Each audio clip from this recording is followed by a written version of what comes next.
Alright guys, such a here, and I hope you're doing well and enjoying all day. So far, roster drama continuing last night. Gentlemates confirming their team for the World Cup in Riyadh in a couple of weeks' time. A big rumour starting to emerge when it comes to FaZe. Shortly after the World Championship, there was talk aBeZy out of the team. We're now thinking maybe Falcons could be a consideration there. Could Simp even walk away from the team? What does it mean for the trio? What does it mean for Drazah? And so many of these other questions. Rumours starting to emerge that the money behind the scenes over at FaZe, we think in terms of top paying teams. It's OpTic, it's FaZe, it's Thieves, and then pretty much it's Falcons. If that's no longer the case based on various rumours and potentially reports in due course as well, what does that mean for the team? Does that mean those guys are more gettable than ever, or do they even want to walk away? Very much into your thoughts in the comments. Hit the like button if you enjoy. Subscribe if you're new as always. I greatly appreciate it. We're going to start here. EWC, these are the teams. So 16 teams out there. We have a list of 16 teams right here, and they go as follows. So FaZe, Atlanta FaZe, are representing FaZe Clan. Now it's pretty interesting because some of these organizations, let's say KLY for example, as we can see, well, it'll jump out at me in a second. Yeah, there it is. Movistar, KLY, Koi, I don't even know what you're meant to call them.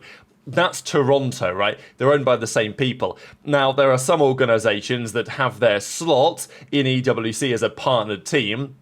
Therefore, in all likelihood, their team in the CDL will represent that organization, right? So OpTic are not playing as OpTic Texas. I think they're just playing as OpTic under the OpTic Gaming moniker. FaZe are playing under FaZe Clan. Rocker are playing under G2. Heretics are playing under Miami Heretics, 100 Thieves, Cloud9, etc. But understandably, some teams are just representing their actual CDL team if they don't really have another organization to represent. Boston Breach, Carolina, Royal Ravens. Kind of confused about Gentlemates because they apparently are going to be still called the Los Angeles Guerrillas Mate, which kind of confuses me because I think last year it was just the Gentlemates. I thought that's what it was going to be again. Maybe not. Maybe LAG are still hanging on in there as an organization, a relic of a bygone era in some respects. Maybe that will be the case in due course. Surge, of course, Team Falcons representing Team Falcons rather than Vegas, and then the amateur teams, Omit, Team War, Orchid, and then P7 Esports. Now, there was lots of talk what was going to happen to the second Omit team, Omit Brooklyn, but that team has been sold or loaned or whatever to P7 Esports. Now, I don't imagine, because P7 had, I think, like 2 or 3 teams in Europe this year. I'm pretty sure they can't just put their team in. Like, that would be pretty outrageous. I think they have to have the Omit Brooklyn team and have them represent them under this kind of situation, which I think is probably a reasonable turn of events. It probably means, you know, let's say Envy came in. There was lots of talk whether Envy could come in and make this happen just to return. Would they want to come back if they couldn't, as Envy, do anything with the roster? Probably not. So it seems the spot was up for purchase, basically. No org is allowed more than one team. We saw that last year with FaZe, FaZe Clan, FaZe Black. They had to field the Stallions instead. Unsure if it means the roster has to be in the same, which I'm pretty sure will be the case. I don't imagine they'll be able to make any moves here, but I guess we'll see. Confirmations yesterday from Gentlemates as to what's happening with their team. Those guys all under contract and therefore, to our understanding, only allowed to make one change going into the World Cup, and that is what they're doing. But they've also made other changes too. So Daryl, Marky B, from a coaching perspective, they're still there, I think, because their contracts aren't over yet, but they are getting kicked, basically, and they're bringing in VOs, and I think maybe some of the other guys from before. You guys probably remember at the start of last season, there was quite a bit of drama because LAG were going to form that, like, gunless team.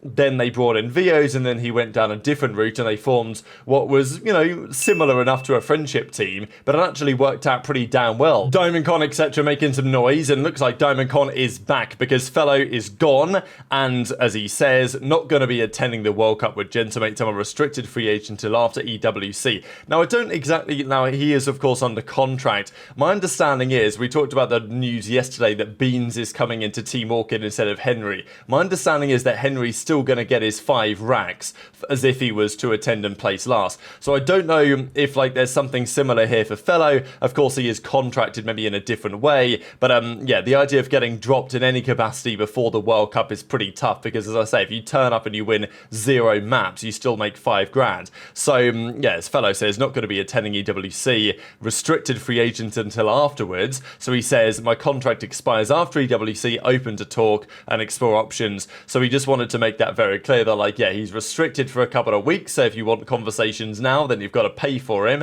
Probably nobody's going to do that, so it makes more sense that they would wait and talk about it after the fact.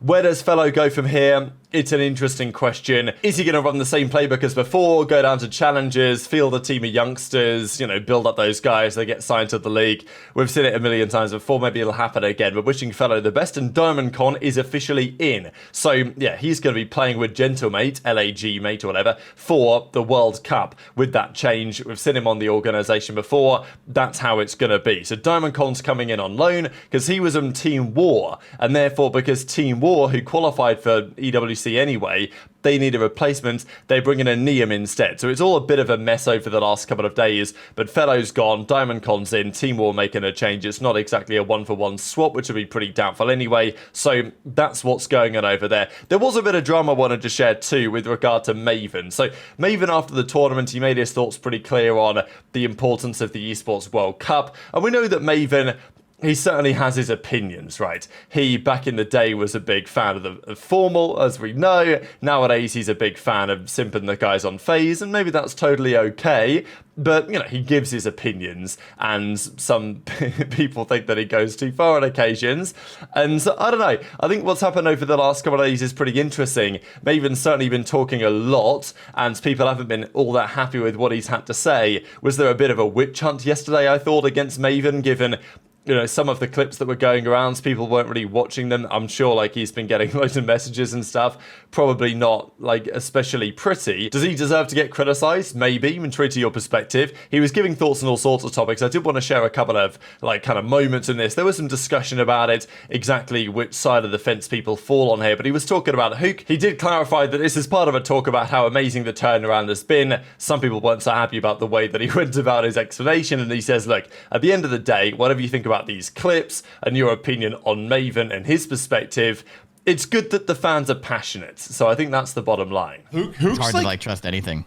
Huke's fucking, because they suck at what they do. I mean, bro, think about like that, like his whole circus, like between being the demon that he was in AW, and then kind of the fall off, and then all that shit that came out where, you know, he came out talking about like Adderall and all the stuff that was going weird with the team, and then. Dude, I literally thought the guy had gone crazy and he had like a bad trip or something, because like some of his interviews, like it looked like he couldn't even like talk right. Like he like almost seemed like, I thought there was something wrong with him. Like some of the interviews, like I was like, is this guy good? To then now get to, and then I'm hearing like he's screwing with certain teams, and they have a plan for break off for one thing. He's like running the wrong direction, like him doing really weird stuff with teams, and then to get to where he is now, like, oh yeah, I'm very happy for Huke. He's always seemed like a nice kid, but his fucking, it's a whirlwind, his career. I don't even know how to describe it. All over the place. But yeah, I could not, it's a real nice redemption for him, yeah. Oh yeah, I saw, I read it all hustled up, but there's a reason that all talent and all players haven't used Reddit in years. That place is a literal OpTic circle jerk. You better not kill the girl. Where weirdos go to unite, bro. Yeah, I didn't even say anything that crazy too. It was so funny. Like, I had people tweaking over nothing. What happened? Oh, Jimmy, I don't know. I reminded people you can't pretend an entire year doesn't exist because of champs, and people got very upset. Been doing this a long time. I'm not okay with people just rewriting history, but had some fun combos and some real dumb ones. Oh, Lord. But let's talk about these FaZe rumours, because over the last few days, things have got pretty hectic when it comes down to changes that we may or may not expect to happen. There have been big rumours about aBeZy. There was a rumour very shortly after champs that aBeZy and JoeDeceives were kind of interested in being a duo somewhere. I don't know what that looks like, whether that could potentially still happen. For now, it's looking less likely because, as we know, Falcons are making changes. They've put XNID to the FlexNID, and TJ's coming in as the SMG alongside Pred. So, Arcetes is the main AR for now, but I wouldn't necessarily expect that to last after the World Cup, depending what happens out there in Riyadh. So, aBeZy to Falcons has been a big topic of conversation. I think it's very likely at this point. I mean, it's definitely more than 50% likely that the duo splits up, that Simp and aBeZy break apart. That's my opinion. You guys might disagree, but I think there's at least a 50-50 chance that happens right now. I think there's maybe a 70+% chance that at least the trio split up in some form and one of Simp, Cell or aBeZy goes a different way. I don't know what it's going to look like with Drazah. There were rumours that Toronto wanted Draz, which could be an interesting option for them. But what would that mean for FaZe? Who would they get? Would they keep the same roster? To some degree, it depends what happens at the World Cup. And there is a lot of money on the line at the World Cup. But things are moving quite rapidly, and there's definitely going to be interest, especially from Falcons, maybe from other teams as well, about what happens. Because if that FaZe era, really, because it's not been a dynasty, but the last few years have kind of been the FaZe era in the sense that they're pretty much always the number one seed. They always feel like the scariest team. But that's, not been the case anywhere near consistently enough to crown them on the same level, in my opinion, as some of the other great teams in COD. But if it is the end of that, then the talent is undeniable and teams will want to capitalize. It has raised some interesting questions for OpTic as well. We're going to talk about some clips later today, but, Shotzzy's talking about Mercules, how highly rated that he sees him as. Dashy is Dashy. So, people have thrown the question around, even though Huke was unbelievable, that tournament and, the level that he improved on was a big deal. But people were still saying, look, if Simp is available, do you at least have the conversation? Now, Simple was available for FaZe as well. Now, whether they'd want to sign him or not after what happened at the major is a question, like we're talking Counter-Strike here. But according to reports, FaZe just don't really have the money to pay for him. Now, this is pretty interesting because there is a bit of nuance here. They're talking about FaZe Clan. Now, we are talking about Atlanta FaZe. Now, Atlanta FaZe are owned by Atlanta Esports Ventures, not operated by FaZe Clan. The money, effectively, they loan the brand value to the team.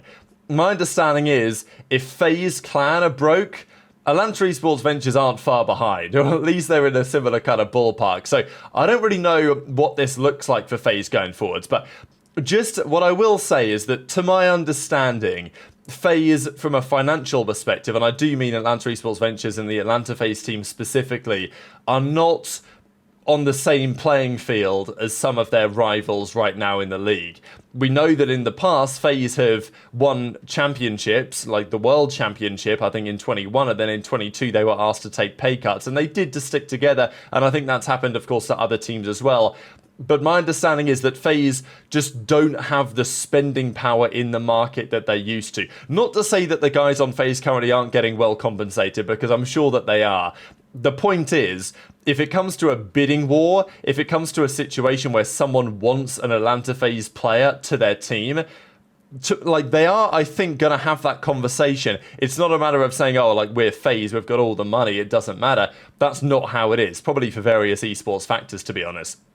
But the point is, FaZe maybe doesn't have the money that they used to have. That team might well look to blow it up anyway, and those players are going to get offers from other teams. So I think with all these factors in play, it becomes even less likely that FaZe stay together because, aBeZy might want to go to Falcons because it's a big payday over there, but also FaZe might want him to go. If he's under contract, he may not be. We don't know the contract situation. Simp might be a complete free agent, and therefore FaZe aren't going to get any money for selling him, which they might want to do. But equally, they get him off the books, and he might not want to re-sign if there's offers elsewhere that are going to be significantly more lucrative, let's say, especially with, Falcons coming in and probably getting the check but out at some point soon.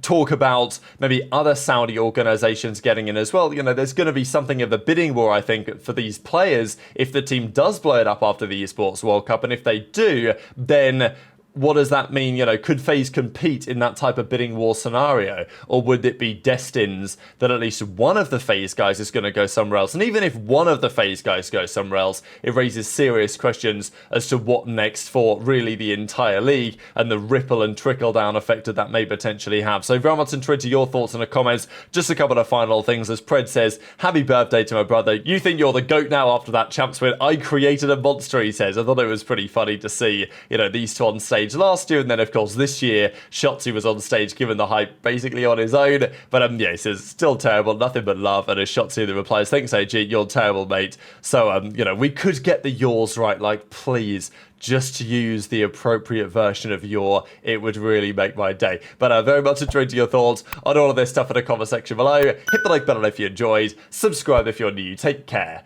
and I'll see you next time.